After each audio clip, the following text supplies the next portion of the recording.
ಯೇಸು ಕ್ರಿಸ್ತನ ಮಧುರವಾದ ನಾಮದಲ್ಲಿ ನಿಮ್ಮೆಲ್ಲರಿಗೂ ಸ್ತೋತ್ರ. ನನ್ನ ಪ್ರಿಯರೇ, ಚೆನ್ನಾಗಿದ್ದೀರಾ? ಏನು ಪಾಸ್ಟಮ್ಮ, ಏನು ಸಿಸ್ಟರ್ ಚೆನ್ನಾಗಿದ್ದೀರಾ ಅಂತ ಕೇಳ್ತೀರಾ? ಸಮಾಧಾನನೇ ಇಲ್ಲಮ್ಮ, ಸಂತೋಷನೇ ಇಲ್ಲಮ್ಮ, ಎಷ್ಟು ಸಂಪಾದನೆ ಮಾಡಿದ್ರೂ ಸಂತೋಷ ಇಲ್ಲಮ್ಮ ಅಂತ ಹೇಳ್ತೀರಾ?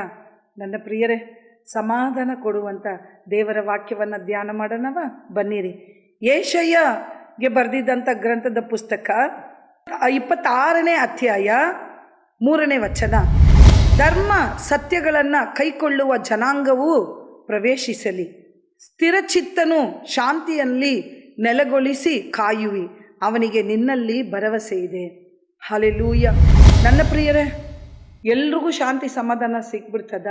ಅನ್ಯಾಯ ಮಾಡೋರು, ಇನ್ನೊಬ್ಬರನ್ನ ದುಃಖ ಪಡಿಸೋದು, ವೇದನೆ ಪಡಿಸೋದು, ನೋವು ಕೊಡಿಸೋದು, ಇನ್ನೊಬ್ಬರಿಗೆ ಯಾವಾಗಲೂ ಕೆಟ್ಟದನ್ನೇ ಬಯಸೋರು ಎಲ್ಲಿ ಸಮಾಧಾನವಾಗಿ ಇರೋದಕ್ಕೆ ಸಾಧ್ಯ?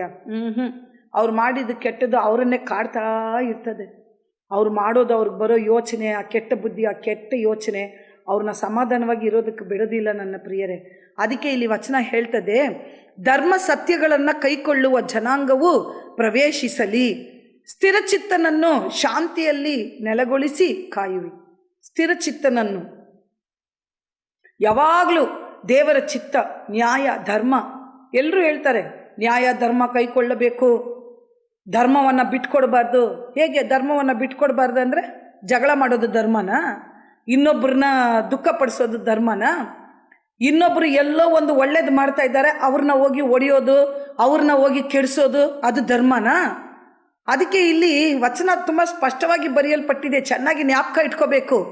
ಇದನ್ನು ಕೇಳೋರು ಚೆನ್ನಾಗಿ ಧ್ಯಾನ ಮಾಡಬೇಕು. ನನ್ನ ಪ್ರಿಯರೇ, ಧರ್ಮ ಸತ್ಯಗಳನ್ನು ಕೈಕೊಳ್ಳುವ ಜನಾಂಗವು ಪ್ರವೇಶಿಸಲಿ, ಸ್ಥಿರಚಿತ್ತನನ್ನು ಶಾಂತಿಯಲ್ಲಿ ನೆಲೆಗೊಳಿಸಿ ಕಾಯುವಿ. ಧರ್ಮ ಸತ್ಯಗಳನ್ನು ಕೈಕೊಳ್ಳುವ ಜನಾಂಗವು ಯಾವಾಗಲೂ ಸಮಾಧಾನವಾಗಿರ್ತಾರೆ. ನೀನು ಯಾರಾಗಿರು ಪರವಾಗಿಲ್ಲ, ಧರ್ಮ ಸತ್ಯವನ್ನು ಕೈಕೊಳ್ಳೋರಾಗಿರ್ಬೇಕು. ನನ್ನ ಪ್ರಿಯರೇ, ಧರ್ಮ ಸತ್ಯ ಅಂದರೆ ಪ್ರೀತಿಯಾಗಿರಬೇಕು, ಇನ್ನೊಬ್ರಿಗೆ ಸಹಾಯ ಮಾಡಬೇಕು, ಇನ್ನೊಬ್ಬರ ಮೇಲೆ ಯಾವಾಗಲೂ ದ್ವೇಷ ಇಟ್ಕೋಬಾರ್ದು, ತಪ್ಪು ಇದ್ದರೆ ಅದನ್ನು ಕ್ಷಮಿಸ್ಬಿಡ್ಬೇಕು, ಅದನ್ನು ಮರ್ತು ಬಿಡಬೇಕು, ಅದನ್ನು ಮರೆತು ಅವರಿಗೆ ಒಳ್ಳೇದು ಮಾಡಬೇಕು. ಇದೆಲ್ಲ ಧರ್ಮ ಹೇಳ್ಕೊಡೋದು. ನನ್ನ ಪ್ರಿಯರೇ, ಧರ್ಮ ಸತ್ಯಗಳನ್ನು ಅನುಸರಿಸೋರಾಗಿ ನಾವಿದ್ದರೆ ಸ್ಥಿರಚಿತ್ತರಾಗಿರ್ತೇವೆ, ಯಾವುದಕ್ಕೂ ಕದಲೋದಿಲ್ಲ. ಸ್ಥಿರಚಿತ್ತರಾಗಿರೋರು ಯಾವುದಕ್ಕೂ ಕದಲೋದಿಲ್ಲ. ಯಾಕಂದರೆ ಅವ್ರ ಮನಸ್ಸು ಹೇಳ್ತದೆ, ನೀನು ತಪ್ಪು ಮಾಡಿಲ್ಲ ತಾನೆ, ನೀನು ಧೈರ್ಯವಾಗಿರು, ನೀನು ತಪ್ಪು ಮಾಡಿಲ್ಲ ತಾನೆ, ನೀನು ಈ ಕೆಟ್ಟ ಕಾರ್ಯದಲ್ಲಿ ನೀನು ಇಲ್ಲ ತಾನೆ. ಆದುದರಿಂದ ಸ್ಥಿರಚಿತ್ತನು ಶಾಂತಿಯಲ್ಲಿ ನೆಲೆಗೊಳಿಸಿ ಕಾಯುವಿ. ದೇವರು ಯಾರಿಗೆ ಶಾಂತಿ ಸಮಾಧಾನ ಕೊಡ್ತಾರೆ ಗೊತ್ತಾ? ಧರ್ಮ ಸತ್ಯತೆಗಳನ್ನು ಕೈಕೊಳ್ಳೋರಿಗೆ ಮತ್ತು ಸ್ಥಿರಚಿತ್ತನನ್ನು ಶಾಂತಿಯಲ್ಲಿ ದೇವರು ಕಾಯುವರು. ನನ್ನ ಪ್ರಿಯರೇ, ಸ್ಥಿರಚಿತ್ತರಾಗಿರಬೇಕು. ಇವಾಗ ಯಾವುದೋ ಒಂದು ಒಳ್ಳೆ ಕಾರ್ಯಗಳನ್ನು ಮಾಡುವುದಕ್ಕೆ ನಾನು ಹೋಗಿದ್ದೇನೆ, ಆ ಒಳ್ಳೆ ಕಾರ್ಯಗಳನ್ನು ಸಾಯೋವರೆಗೂ ಮಾಡಬೇಕು. ಕೆಲವೊಬ್ಬರು ಆರಂಭಿಸ್ತಾರೆ, ಸೆಂಟ್ರಲ್ಲಿ ಅವ್ರಿಗೆ ಹಣ ಆಸು, ದುಡ್ಡಿನ ಆಸೆ ಎಲ್ಲ ಬಂದ್ಬಿಡ್ತದೆ, ಎಲ್ಲ ಅರ್ಧದಲ್ಲಿ ಬಿಟ್ಟಿರ್ತಾರೆ. ನನ್ನ ಪ್ರಿಯರೇ,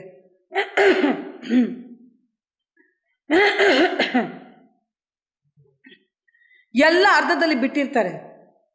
ಸ್ಟಾರ್ಟಿಂಗ್ ಮಾಡೋವಾಗ ಒಳ್ಳೆಯದನ್ನು ಮಾಡೋವಾಗ ಒಳ್ಳೆಯದಾಗಿ ಹೋಗಿರ್ತಾರೆ, ಆದರೆ ಅರ್ಧದಲ್ಲಿ ಹೋಗಿ ಅವರು ಬಿಟ್ಬಿಟ್ಟಿರ್ತಾರೆ. ನನ್ನ ಪ್ರಿಯರೇ, ಆದುದರಿಂದ ಸ್ಥಿರಚಿತ್ತರಾಗಿರ್ಬೇಕು. ನಾವು ಯಾವುದನ್ನು ಇವಾಗ ಕೈಕೊಂಡಿದ್ದೀವಿ ಅದರಲ್ಲಿ ಕಂಟಿನ್ಯೂ ಆಗಿ ಮಾಡಬೇಕು. ನನ್ನ ಪ್ರಿಯರೇ, ಯಾವುದೋ ಒಂದು ಒಳ್ಳೆ ಕಾರ್ಯ ಅಂತ ಹೇಳಿದ್ರೆ ಎಷ್ಟೋ ಕಾರ್ಯಗಳು ಹೇಳ್ಬೋದು. ಏಸಪ್ಪ ಈ ಲೋಕದಲ್ಲಿ ಇರಬೇಕಾದ್ರೆ ಸಾಯೋವರೆಗೂ ಒಳ್ಳೇದು ಮಾಡಿದ್ರು. ಸಾಯೋವಾಗ ಕೂಡ ಶಿಲುಬೆ ಮೇಲೆ ಹೇಳ್ತಾ ಇದ್ದಾರೆ, ಕೆಳಗಡೆ ನಿಂತ್ಕೊಂಡಿರೋರೆಲ್ಲ ಹೇಳ್ತಾ ಇದ್ದಾರೆ, ಏನು ನೀನು ದೇವರು ಅಂತ ಹೇಳ್ದಲ್ಲ, ಎಲ್ಲ ಒಳ್ಳೇದು ಮಾಡ್ದಲ್ಲ, ಸ್ವಲ್ಪ ಶಿಲುಬೆಯಿಂದ ಇಳಿದು ಬಾ ಅಂತ ಹೇಳ್ತಾರೆ. ಶಿಲುಬೆಯಿಂದ ಇಳಿದು ಬಂದರೆ ಮತ್ತೆ ಪಾಪದಲ್ಲಿರೋರಿಗೆ ಸಮಾಧಾನ ಎಲ್ಲಿಂದ ಸಿಗ್ತದೆ?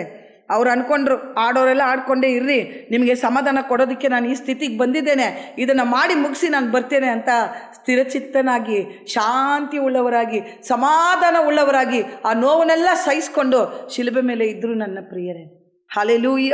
ಅದಕ್ಕೆ ಇವಾಗ ಹೇಳ್ತಾರೆ ಧೈರ್ಯವಾಗಿ, ಯಾರೆಲ್ಲ ಧರ್ಮ ಸತ್ಯತೆಗಳನ್ನು ಕೈಕೊಂಡು ನಡೀತಾರೋ ಅವ್ರಿಗೆ ನಾನು ಶಾಂತಿ ಕೊಡ್ತೇನೆ. ಎಲ್ರಿಗೂ ಸಮಾಧಾನ ಸಿಗೋದಿಲ್ಲ. ಯಾರನ್ನಾದರೂ ಹೋಗಿ ಕೇಳಿ, ಅವ್ರು ಮಾಡಿಯಲ್ಲಾದರೂ ಇರಲಿ, ಬಂಗ್ಲೆಯಲ್ಲಾದರೂ ಇರಲಿ, ಎಲ್ಲಾದರೂ ಇರಲಿ, ಸಮಾಧಾನ ಇದೆಯಾ ಅಂತ ಕೇಳಿ. ಯಾವುದೋ ಒಂದು ವಿಷಯದಲ್ಲಿ ಸಮಾಧಾನ ಕಳ್ಕೊಂಡು ಎದುರ್ಕೊಂಡು ಭಯದಲ್ಲಿ ಬದುಕ್ತಾರೆ. ಬೀರೋ ತುಂಬ ಒಡವೆಗಳು, ಹಣ ಇಟ್ಕೊಂಡಿರ್ತಾರೆ, ಆದರೆ ಸಮಾಧಾನ ಇಲ್ಲ. ಅದೇನು ಡಾಕ್ಟ್ರ್ ಅಂಗಡಿಯಲ್ಲಿ ಸಿಗೋ ವಸ್ತುನ, ಅದೇನು ಮೆಡಿಕಲ್ ಶಾಪಲ್ಲಿ ಸಿಗ್ತದ, ಇಲ್ಲ ಯಾವುದೋ ಒಂದು ಸ್ಪೆಷಲಿಸ್ಟ್ ಡಾಕ್ಟ್ರ್ ಹತ್ರ ಸಿಗೋ ವಸ್ತುನ? ಅದು ಆಕಾಶ ಭೂಮಿಯನ್ನು ನಿರ್ಣಯಿಸಿದಂಥ ದೇವರು ಕೊಡುವಂಥ ಒಂದು ವಿಷಯ ನನ್ನ ಪ್ರಿಯರೇ. ಅದು ಸಮಾಧಾನ. ಹಣ, ಕಾಸು, ಬೆಳ್ಳಿ, ಬಂಗಾರ ಕೊಟ್ಟು ತಗೊಳಕ್ಕಾಗದೇ ಇರುವಂಥ ಶಾಂತಿ, ಸಮಾಧಾನ ದೇವರೇ ಒಂದು ವ್ಯಕ್ತಿಗೆ ಕೊಡಬೇಕು. ದೇವರು ಒಂದು ವ್ಯಕ್ತಿಗೆ ಕೊಡಬೇಕಾದ್ರೆ ಆ ವ್ಯಕ್ತಿ ಹೇಗಿರಬೇಕು ಗೊತ್ತಾ? ಸ್ಥಿರಚಿತ್ತರಾಗಿರಬೇಕು, ಧರ್ಮ ಸತ್ಯತೆಗಳನ್ನು ಕೈಕೊಳ್ಳೋರಾಗಿರಬೇಕು. ಅವರಿಗೆ ಕೊಡೋದು.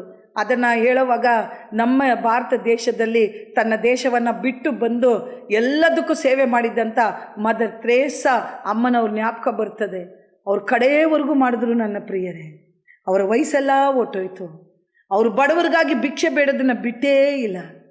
ತಾನು ಮಾಡಿದ್ದಂಥ ಒಳ್ಳೆ ಕಾರ್ಯದಲ್ಲಿ ಸ್ಥಿರಚಿತ್ತರಾಗಿದ್ದು ಶಾಂತಿಯಾಗಿ ಹೋಗಿ ಸ್ವರ್ಗಕ್ಕೆ ಸೇರಿದ್ರು ನನ್ನ ಪ್ರಿಯರೇ. ಇವತ್ತು ಅದೇ ಸಮಾಧಾನ ನಿಮಗೆ ಬೇಕಾದರೆ ಧರ್ಮ ಸತ್ಯತೆಗಳನ್ನು ನಾವು ಅನುಸರಿಸಬೇಕು. ಜಗಳ ಮಾಡೋದನ್ನು ಬಿಡಬೇಕು. ಇನ್ನೊಬ್ಬರ ಮೇಲೆ ದ್ವೇಷ ಇಟ್ಕೊಳ್ಳೋದನ್ನು ಬಿಡಬೇಕು. ಅದೇ ನಮಗೆ ಧರ್ಮ ಹೇಳ್ಕೊಳ್ಳೋದು. ಯಾವ ಧರ್ಮ ಹೇಳ್ತದೆ ಹೋಗು ಹೊಡಿ, ಹೋಗಿ ಜಗಳ ಮಾಡುವಂತ? ಯಾವ ಧರ್ಮ ಹೇಳ್ಕೊಡ್ತದೆ? ಯಾವ ಧರ್ಮ ಸತ್ಯತೆಯನ್ನು ನೀವು ಕೈಕೊಳ್ಬೇಕು ಅಂತ ಇಷ್ಟಪಡ್ತೀರಾ ನನ್ನ ಪ್ರಿಯರೇ? ಯಾವ ಧರ್ಮ ಇನ್ನೊಬ್ಬರನ್ನ ಹೋಗಿ ಓಡಿ, ಇನ್ನೊಬ್ಬರ ಮೇಲೆ ಜಗಳಕ್ಕೆ ಹೋಗು, ಇನ್ನೊಬ್ಬರನ್ನ ಒಳ್ಳೇದು ಮಾಡಬೇಡ, ಪ್ರಾರ್ಥನೆ ಮಾಡಬೇಡ, ಕುಡುಕನಿಗಾಗಿ ಕಣ್ಣೀರಿಟ್ಟು ಪ್ರಾರ್ಥನೆ ಮಾಡಬೇಡ, ಕಣ್ಣೀರಿರೋರಿಗೆ ಹೋಗಿ ಪ್ರಾರ್ಥನೆ ಮಾಡಬೇಡ ಅಂತ ಯಾವ ಧರ್ಮ ಹೇಳ್ಕೊಡ್ತದೆ? ಧರ್ಮ ಸತ್ಯತೆಯನ್ನು ಕೈಕೊಂಡು ನಡೆದ್ರೆ ನಿಮಗೆ ಸಮಾಧಾನ. ಧರ್ಮ ಸತ್ಯತೆಯನ್ನು ಕೈಕೊಂಡು ನಡೆದ್ರೆ ನಿಮಗೆ ಸಮಾಧಾನ ನನ್ನ ಪ್ರಿಯರೇ. ಸಮಾಧಾನ ಬೇಕಾ? ಜಗಳ ಮಾಡೋದು ಬಿಡಿ, ಪ್ರಾರ್ಥನೆ ಮಾಡೋರ ಮೇಲೆ ದ್ವೇಷ ಇಟ್ಕೊಳ್ಳೋದನ್ನು ಬಿಡಿ, ಸತ್ಯತೆಗೆ ವಿರುದ್ಧವಾಗಿ ನಡೆಯೋದನ್ನು ಬಿಡಿ, ದೇವರ ಸತ್ಯತೆಗೆ ಧರ್ಮಕ್ಕೆ ನಿಮ್ಮನ್ನು ಒಪ್ಪಿಸಿಕೊಡಿ. ಶಾಂತಿ ಸಮಾಧಾನವಾಗಿ ಬದುಕಬೇಕು, ಶಾಂತಿ ಸಮಾಧಾನವಾಗಿ ಬದುಕಬೇಕು ಅನ್ನೋದನ್ನು ಧರ್ಮದಲ್ಲಿ ಕಲ್ತ್ಕೊಳ್ಳಿ. ಅದನ್ನು ನಿಮ್ಮ ಪ್ರಾಕ್ಟೀಸಲ್ಲಿ ತಗೊಂಬನ್ನಿ. ನಿಮಗೆ ಆಕಾಶ ಭೂಮಿಯನ್ನು ನಿರ್ಣಯಿಸಿದಂಥ ದೇವರು ನಿಮಗೆ ಸಮಾಧಾನ ಕೊಡುವರು. ಆ ಸಮಾಧಾನಕ್ಕಾಗಿ ಪ್ರಾರ್ಥನೆ ಮಾಡೋಣವ? ಆ ಸಮಾಧಾನ ಬೆಳ್ಳಿ ಬಂಗಾರ ದುಡ್ಡು ಕೊಟ್ಟು ತಗೊಳಕ್ಕಾಗೋದಿಲ್ಲ. ಧರ್ಮ ಸತ್ಯತೆ ಪ್ರಕಾರ ನಾನು ನಡ್ಕೊಳ್ತೇನೆ ಸಪ್ಪ, ಯಾರ ಮೇಲೆ ಜಗಳಕ್ಕೆ ಹೋಗಲ್ಲಪ್ಪ, ಪ್ರಾರ್ಥನೆ ಮಾಡೋರಿಗೆ ವಿರುದ್ಧವಾಗಿ ಹೋಗಲ್ಲಪ್ಪ, ಸತ್ಯತೆ ಹೇಳೋರಿಗೆ ವಿರುದ್ಧವಾಗಿ ಹೋಗಲ್ಲ ಸ್ವಾಮಿ ಅಂತ ನೀವು ಒಪ್ಪಿಸಿಕೊಟ್ರೆ ಆ ಸಮಾಧಾನ ನಿಮಗೆ ಬಂದು ಸೇರ್ತದೆ ನನ್ನ ಪ್ರಿಯರೇ. ಬನ್ನಿರಿ ಪ್ರಾರ್ಥನೆ ಮಾಡೋಣ. ನಮ್ಮನ್ನು ಬಹಳವಾಗಿ ಪ್ರೀತಿಸುವಂಥ ಪ್ರೀತಿ ಸ್ವರೂಪನಾದ ದೇವರೇ, ಈ ವೇಳೆಗಾಗಿ ಸ್ತೋತ್ರಪ್ಪ.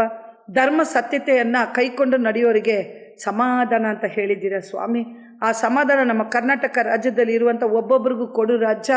ಪ್ರಾರ್ಥನೆಗೆ ವಿರುದ್ಧವಾಗಿ ಎದ್ದೊಳ್ಬಾರ್ದು ಸ್ವಾಮಿ, ಸತ್ಯವಾಗಿ ನಡೆಯೋರಿಗೆ ವಿರುದ್ಧವಾಗಿ ಎದ್ದೊಳ್ಬಾರ್ದಪ್ಪ. ಧರ್ಮವನ್ನು ಕಾದು ನಡಿಬೇಕು ಸ್ವಾಮಿ, ಸತ್ಯವನ್ನು ಕಾದು ನಡಿಬೇಕಪ್ಪ. ಬರುವಂಥ ನಮ್ಮ ಮಕ್ಕಳಿಗೆ, ನಮ್ಮ ಸಂತತಿಗೆ ಒಳ್ಳೆ ಗುಣಗಳನ್ನು ನಾವು ತೋರಿಸಿಕೊಡೋರಾಗಿರಬೇಕು ಏಸಪ್ಪ. ಆಶೀರ್ವದಿಸಿ ದಾರಿ ನಡೆಸು ಸ್ವಾಮಿ. ಅಪ್ಪ ಸ್ತೋತ್ರ. ನಿನ್ನ ಶಾಂತಿ ಸಮಾಧಾನ ನನ್ನ ಕರ್ನಾಟಕ ರಾಜ್ಯದಲ್ಲಿ ಇರುವಂಥ ಒಬ್ಬೊಬ್ಬರ ಮೇಲೆ ಇಳಿಯಬೇಕು ಅಂತ ನಿಮ್ಮ ಪಾದವನ್ನು ಮುದ್ದಿಟ್ಟು ಬೇಡಿಕೊಂಡು ಲೋಕದ ರಕ್ಷಕನಾದ ಯೇಸು ಕ್ರಿಸ್ತನ ಮಧುರವಾದ ನಾಮದಲ್ಲಿ ಬೇಡಿ ಹೊಂದಿಕೊಳ್ತೇನೆ ನನ್ನ ತಂದೆಯೇ. ಆಮೆನ್. God bless you.